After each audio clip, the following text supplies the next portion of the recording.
We will install Git Bash for Windows. Git Bash is not necessary for Mac. We search Git Bash. We take the official link. Then we click here to download. We save the file. We open the exe file to install it.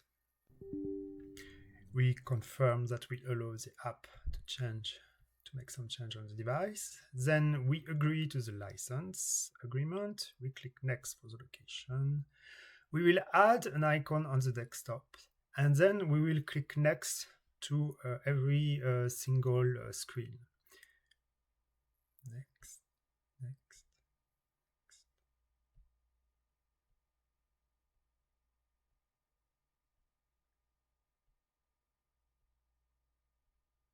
And then now we click install to install the software. That's it, the software is installed.